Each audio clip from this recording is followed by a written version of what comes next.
नहीं होता। मैं नल कुबर को मुक्त करता हूं, तुम उसके संग मन वांछित भोगों का आस्वादन करो। अयोग्य कार्य करने से तुम्हारी एवं मेरी भी अब कीर्ति होगी, एवं इस भूतल पर अन्याय की प्रवृत्ति हो जाएगी। तुम तो निर्मल कुल में उत्पन्न हुई हो, अतएव तुम्हारे लिए पर पुरुष का सेवन योग्य नहीं, वरन शील की रक्षा करना ही उचित है। उपरंबा दशानन के वचन सुनकर बहुत लज्जित हुई एवं उसने अपने पति पर ही संतोष किया। नल कुबर को पत्नी के इस चरित्र का कोई अनुमान नहीं हो पाया था, अतएव वो उसके यानी रानी उपरंबा सहित सांसारिक सुखों के उपभोग में पूर्ववत ही अनुरक्त हो गया। दशानन दिग्विजय करता हुआ कालांतर में बेताड़ पर्वत पर स्थित रतनपुर के समीप जा पहुंचा। रतनपुर के राजा इंद्र ने दशानन को समीप आया देखकर अपने सेनापतियों को युद्ध हेतु सन्नद्ध होने की आज्ञा दी। समस्त लोकपालों को भी सेना सहित शीघ्र रतनपुर आने को आज्ञा पत्र लिखे। फिर स्वयं अपने पिता सहस्रार से युद्ध हेतु परामर्श लेने गया। पिता को नमस्कार कर वो बोला, हे तात, दशानन दिग्विजय करता हुआ नगर के समीप आ गया है। अब इस समय मेरा क्या कर्तव्य है? मैंने बड़ी भारी भूल की, जो कि इस प्रबल शत्रु को प्रारंभ में ही नष्ट नहीं किया। जैसे कांटा जब कोमल रहता है तब ओष्ठ से भी टूट जाता है, परंतु जब वो कड़ा हो जाता है तो चुभ जाता है। रोग उत्पन्न होते ही थोड़े प्रयास से दूर किया जा सकता है, परंतु उसकी अधिक समय तक उपेक्षा करने से वो दुस्साध्य ही नहीं बल्कि असाध्य भी हो जाता है। मैंने पूर्व काल में भी इस शत्रु के विनाश का अनेक बार प्रयास करना चाहा, परंतु आपने मुझे व्यर्थ में ही रोक दिया था। हे तात, यद्यपि मैं दशानन पर विजय प्राप्त करने में असमर्थ नहीं हूं, तथापि राजनीति के नियमानुसार आपसे आज्ञा लेने आया हूं। तब नीति निपुण सहस्रार ने कहा, हे पुत्र, शीघ्रता करना योग्य नहीं। इस समय तू अपने चतुर मंत्रियों से मंत्रणा कर। संसार में जो मनुष्य शीघ्रता पूर्वक बिना विचारे कार्य करते हैं, उनका कार्य कभी सफल नहीं होता। अंत में पश्चाताप ही उनके हाथ लगता है एवं प्रजागण की दृष्टि में हास्यास्पद सिद्ध होते हैं। अतः नीतिकारों ने कहा भी है, छोटा अथवा बड़ा काम कीजिए, प्रथम पूर्वा पर विचार कर लीजिए। बिना विचारे जो काम होगा कभी ना अच्छा परिणाम होगा। उद्देश्य की सिद्धि मात्र पुरुषार्थ से नहीं होती। हे पुत्र, अभी भी कुछ नहीं बिगड़ा है। तुम दशानन से संधि कर उससे अपनी पुत्री रूपवती का परिणय कर दो। ऐसा करने से दशानन तेरा हितैषी बन जाएगा तथा उसकी कृपा से तू भी निष्कंटक राज्य कर सकेगा। महाभिमानी इंद्र पिता के न्याय संगत वचन सुनकर क्रोधित होकर बोला, ऐसा प्रतीत होता है कि ज्यों-ज्यों आपकी आयु अधिक होती जाती है, त्यों-त्यों आपकी बुद्धि का भी क्षय हो रहा है। भला वध्य शत्रु को अपनी कन्या देना कहां का न्याय है? क्या मैं पुरुषार्थ में दशानन से हीन हूं? मेरे पराक्रम में क्या न्यूनता देखी है, जिससे आपने ऐसे कायरतापूर्ण वचन कहे? यदि वो बहुत से शत्रुओं का विजेता है, तो क्या असंख्य मृगों का विनाशक सिंह स्वयं महाबली अष्टापद द्वारा नहीं मारा जाता। यह सत्य है कि मैं एवं दशानन विद्याधर होने से समान कुल के हैं, परंतु बुद्धि एवं पराक्रम में वो मेरे समतुल्य नहीं है। सिंह एवं शृगाल यद्यपि एक ही वन के निवासी हैं, परंतु क्या शृगाल सिंह की समानता कर सकता है? कदापि नहीं। हितात, संग्राम में शस्त्रों का आघात सहन कर प्राण त्यागना उचित है, पर शत्रु की शरण में जाना बिल्कुल नहीं। ऐसा करने से पृथ्वी पर सर्वत्र मेरा उपहास होगा। प्रजाजन कहेंगे कि इंद्र नरमीभूत होकर एवं अपनी पुत्री को अर्पित कर दशानन के अधीन हो गया। अपने पिता सहस्रार से ऐसे गर्वपूर्ण वचन कहकर इंद्र अपनी आयुधशाला में गया एवं अपने वीर योद्धाओं को प्रोत्साहित कर उनमें अनेक भांति के अस्त्र शस्त्र वितरित किए। युद्ध के वाद्रित्र बजने लगे। गर्वोन्मत्त इंद्र गजराज ऐरावत पर चढ़कर विशाल सेना सहित नगर से बाहर निकला। दोनों सेनाओं में भीषण युद्ध प्रारंभ हुआ। वीरता एवं उल्लास से भरे योद्धा परस्पर एक दूसरे को ललकारने लगे। युद्ध में कभी इंद्र की देव सेना पीछे हटती एवं कभी दशानन की राक्षस सेना। दोनों पक्षों के बड़े बड़े सामंत तथा शूरवीर योद्धा इस रण में मारे गए। राक्षस वंशी विद्याधर सेना को पीछे हटती देखकर वानर वंशी विद्याधर राजा महेंद्र सेन का प्रतापी पुत्र प्रसन्न कीर्ति आगे बढ़कर आया। उसके तीक्ष्ण बाणों के प्रहार से इंद्र की सेना पीछे हट गई। ये देखकर राक्षस सेना को बड़ा धैर्य बंधा। अवसर पाकर माल्यवान का पुत्र श्रीमाली यानी दशानन का काका आगे आया एवं उसने समस्त देव सेना को झकझोर डाला। इंद्र श्रीमाली को अत्यंत बलवान समझकर मन में विचारने लगा कि श्रीमाली महाबलवान एवं पराक्रमी है। इसके तीक्ष्ण प्रहार से मेरे भांजे तथा अनेक शूरवीर योद्धा मारे गए हैं।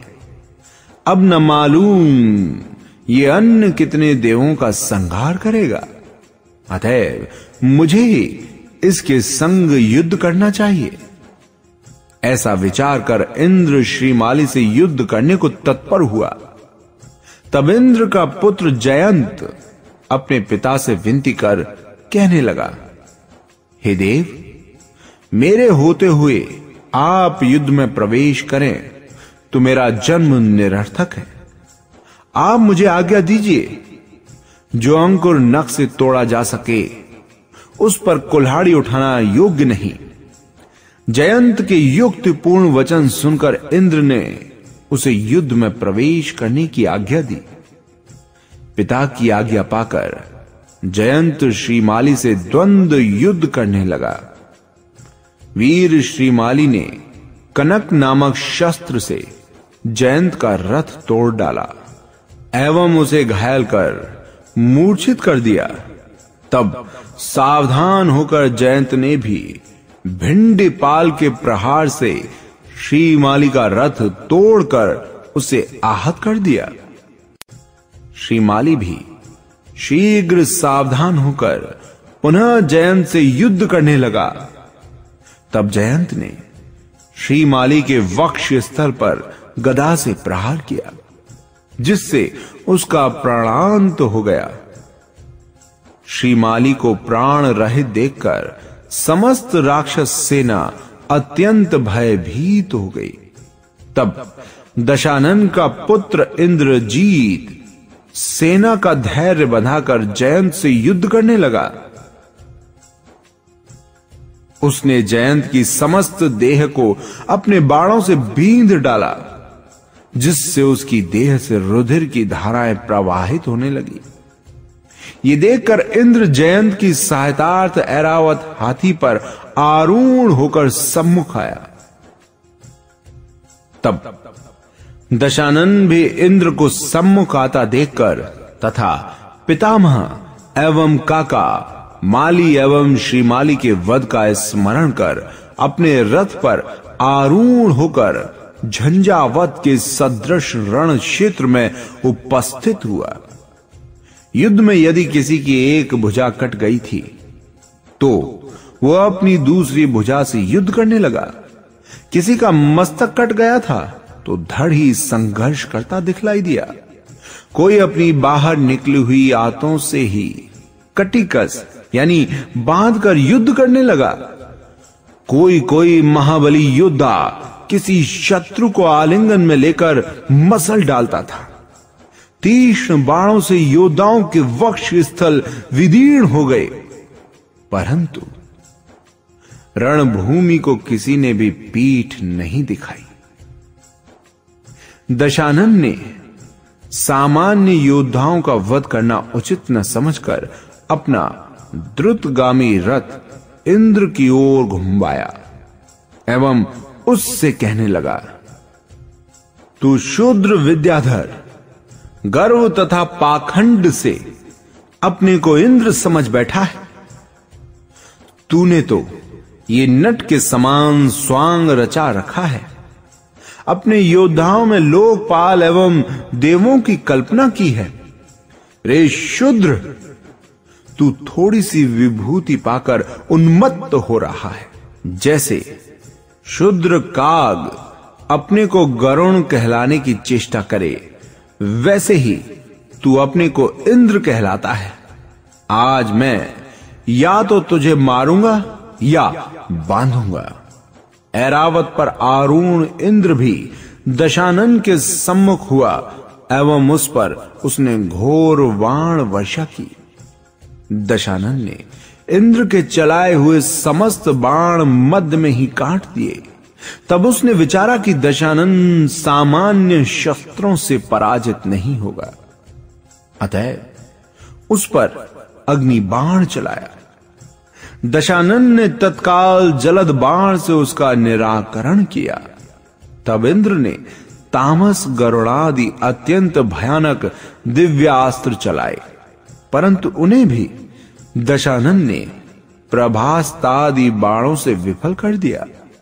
फिर दशानन अपने प्रसिद्ध गजराज त्रिलोक के मंडन पर आरूढ़ हुआ एवं उसने ऐरावत पर आरूढ़ इंद्र पर आक्रमण किया। दोनों गजराजों के सूंड एवं दंतों से अद्भुत संग्राम हुआ। इसी समय दशानन ने चपलता से उछल ऐरावत पर पांव जमा कर महावत को पाद प्रहार से नीचे गिरा दिया एवं इंद्र को जीवित बांध लिया। फिर उसे कुशल हस्त लाघव से अपने हस्ती पर ले आया। इधर इंद्रजीत भी जयंत को बांधकर अपने सुबटों को सौंपकर इंद्र के योद्धाओं को मारने दौड़ा। तब दशानन ने इंद्रजीत को रोककर कहा, हे पुत्र, जब समस्त विजयार्ध के विद्याधर निवासियों के अधिपति को बांध लिया है, तब दीन योद्धाओं का वध करना निरर्थक है। इसलिए अब युद्ध समाप्त करो। जब शाली से चावल ले लिया, तब पयाल का क्या प्रयोजन? पिता का निर्देश पाकर इंद्रजीत पीछे लौटा। देखते ही देखते समस्त देव सेना शरद के मेघ के समान छिन्न भिन्न हो गई। दशानन के कटक में विजयोल्लास के वादित्र झंकृत हो उठे। सर्वत्र अपार आनंद छा गया। दशानन ने दल बल सहित हर्ष होकर रतनपुर में प्रवेश किया। पुण्य की महिमा अपरंपार है। इंद्र ने पूर्वोपार्जित पुण्य के प्रभाव से दीर्घ काल तक विजयार्द पर्वत की दोनों श्रेणियों पर राज्य किया था। परंतु जब उसका पुण्य क्षीण हुआ तब उसकी संपूर्ण विभूति इंद्रधनुष के समतुल्य देखते देखते विलीन हो गई एवं वो स्वयं दशानन का बंदी हो गया।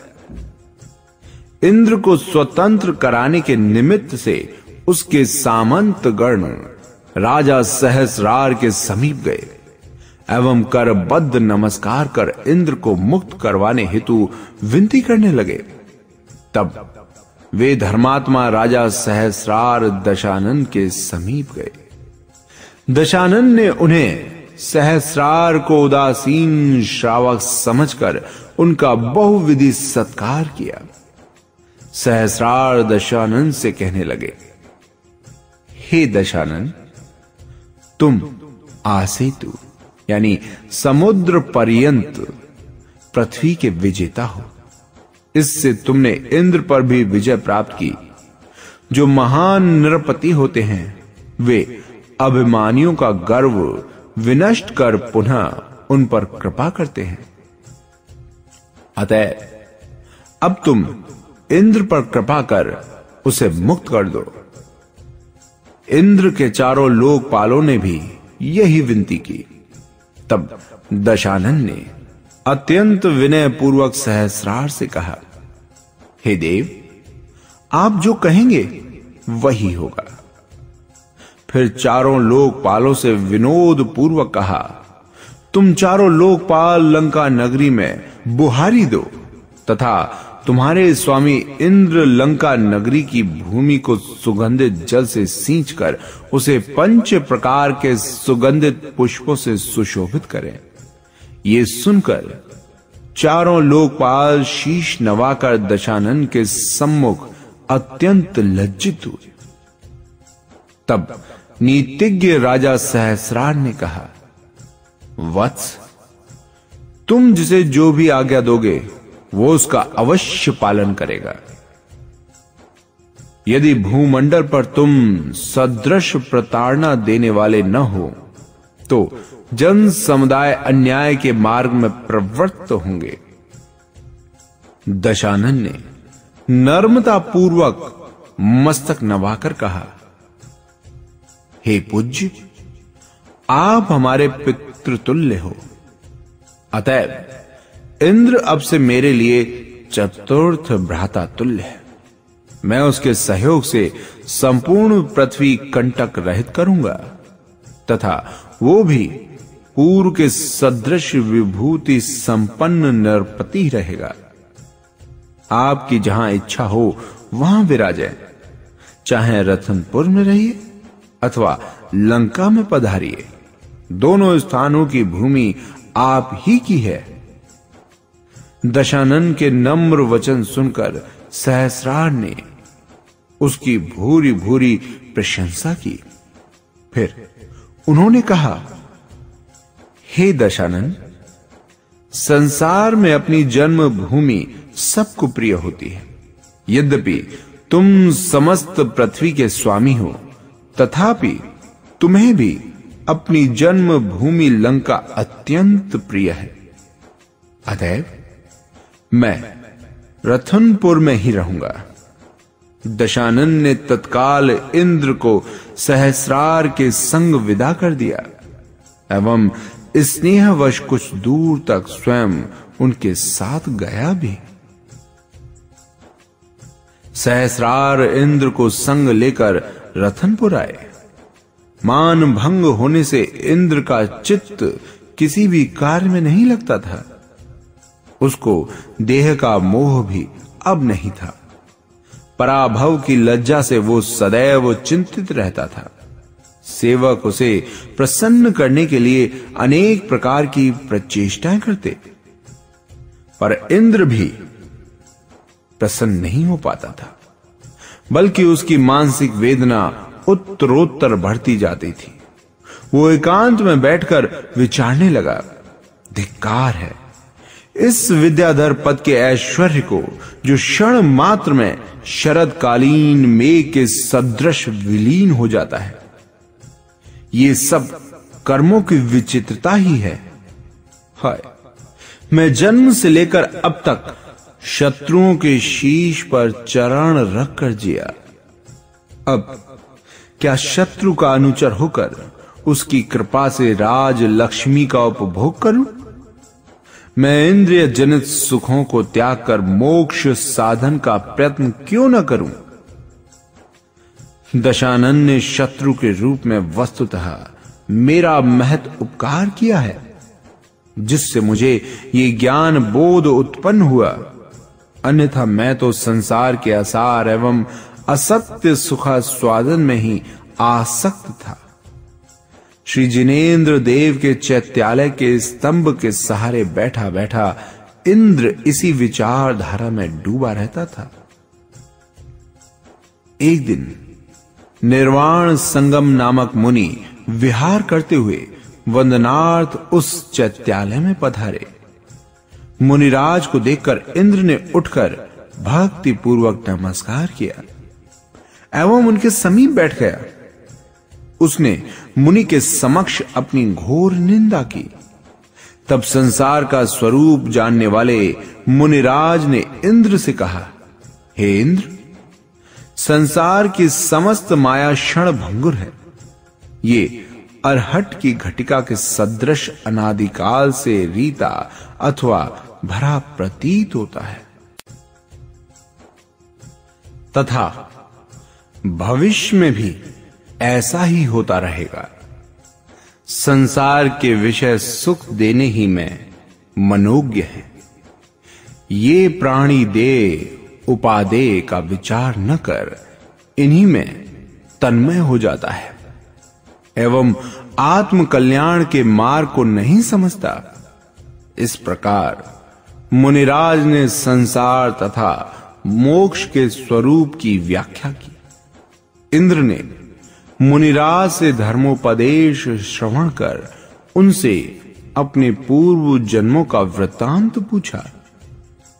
मुनि बोले, हे इंद्र, ये जीव अनादिकाल से अपने पूर्वोपार्जित कर्मानुसार चतुर्गति यानी देव, मनुष्य, नरक व तिर्यच में भ्रमण कर रहा है। इसने अनंत जन्म धारण किए हैं। मैं तेरे कुछ पूर्व जन्मों का वृतांत कहता हूं, सो ध्यान पूर्वक सुनो। किसी समय शिखापद नामक नगर में अत्यंत कुरूप कुलवंती नामक एक नारी निवास करती थी।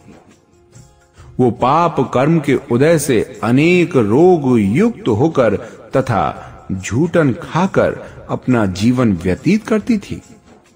देवयोग से मरण समय शुभ मति होकर वो एक मुहूर्त का अंशन धारण कर प्राण त्याग कर स्वर्ग में शिलधरा नामक किन्नरी हुई। वहां से चलकर रत्ननगर में सहस्रभाग नामक पुरुष हुई। सहस्रभाग धार्मिक जीवन व्यतीत कर स्वर्ग गया और फिर वहां से चलकर रत्न संचय नगर में मणिक नामक मंत्री का सामंत वर्धक नामक पुत्र हुआ एवं पिता के साथ वैराग्य धारण कर तथा तपस्चरण कर स्वर्ग में अहमिंद्र हुआ। हे इंद्र, तेरा ये जीव स्वर्ग में उसी अहमिंद्र पद के सुख भोग कर विद्याधर राजा सहस्रार के तू इंद्र नामक प्रतापी पुत्र हुआ। तुझे इंद्र पद के सुख का पूर्व ही से संस्कार था। इस कारण तूने स्वर्ग की सी रचना कर अपने को इंद्र मानकर देवों के सदृश सुख भोगा। हे इंद्र, अब तू शत्रु से पराजित होने का शोक दूर कर। तूने अपने इसी जन्म में जो अशुभ कर्म किया था उसका तुझे अपमान रूप ये फल मिला। दशानन तो एक निमित्त मात्र है, बिना कारण के कार्य नहीं होता। तूने पूर्व में वर्तमान भोगोपभोग का साधन कोई शुभ कर्म किया था, अब वो क्षीण हो गया है, इसी से तेरी ये अवस्था हुई। तब इंद्र ने कहा, भगवान, मैंने इस जन्म में कौन सा अशुभ कर्म किया था जिसके फल से मुझे पराभव मिला? मुनिराज कहने लगे, क्या तुझे स्मरण नहीं? तूने एक बार हंसावली नदी के तीर पर आनंदमाल नामक मुनि का अपमान किया था। तब समीप बैठे हुए कल्याण नामक मुनि ने कहा था कि तूने निर्दोष मुनि का अपमान किया है, अतएव एक दिन तू भी पराभव रूपी महापमान के कष्ट को भोगेगा। उस समय तेरी रानी ने नम्रता पूर्वक नमस्कार कर कल्याण मुनि को उपशांत किया था, अन्यथा तू तत्काल भस्म हो जाता। संसार में तप के समान प्रचंड बल एवं मुनि की अवज्ञा समान कोई घोर पाप नहीं है।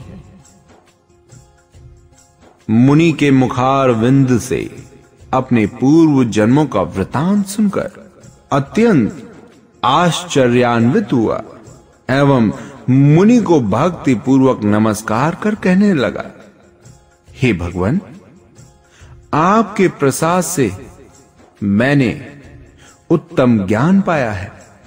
साधु रूपी गुरुओं के प्रसाद से ही अत्यंत दुर्लभ आत्मज्ञान प्राप्त होता है। फिर इंद्र ने मुनि की बारंबार विनय पूर्वक वंदना की। मुनि तो आकाश मार्ग से विहार कर गए, पर इधर इंद्र को संसार के सुख भोगों से विरक्ति उत्पन्न हुई एवं संसार से उदासीन होकर पुत्र को राज्य सौंपकर वो तत्काल मुनि हो गया।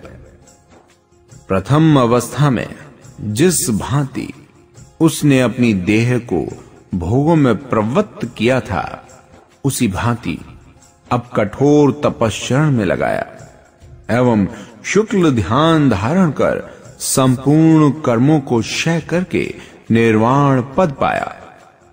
देखिए, महापुरुषों के चरित्र कितने आश्चर्यजनक होते हैं। वे बहुत काल तक संसार में ऐच्छिक सांसारिक सुखों का उपभोग कर अंत में संसार से उदासीन होकर वैराग्य धारण कर उग्र तपश्चरण कर निर्वाण पद तक प्राप्त करते हैं। अतएव प्राणियों को सदैव आत्म कल्याण का प्रयत्न करना चाहिए। एक समय दशानन सुमेरु पर्वत के चैत्यालयों की वंदना कर लंका को वापस लौट रहा था। मार्ग में एकाएक संपूर्ण दिशाएं प्रकाशित तथा जय जयकार ध्वनि से गूंजती हुई देखकर दशानन ने मंत्री मारीच से जिज्ञासा की, हे मारीच, ये संपूर्ण दिशाएं प्रकाशमय एवं गंभीर नाद युक्त क्यों हैं? तब मारीच ने कहा, हे देव, यहां केवली भगवान की गंध कुटी है। इस मनोहर पर्वत पर अनंत वीर मुनि को केवल ज्ञान प्राप्त हुआ है। इन्हीं के दर्शनार्थ अनेक देव देवी आ रहे हैं, जिनके सुंदर मुकुटों के प्रभा पुंज से संपूर्ण दिशाएं प्रकाशित हो रही हैं तथा उनकी हर्ष युक्त जय ध्वनि से समस्त आकाश गुंजायमान हो रहा है। तब दशानन तत्काल पुष्पक विमान से पृथ्वी पर उतरा एवं केवली भगवान की श्रद्धा पूर्वक वंदना कर मारीच समूह सहित मनुष्य समूह में जाकर बैठ गया। तब भगवान के महोपदेशामृत का पान करने लगा।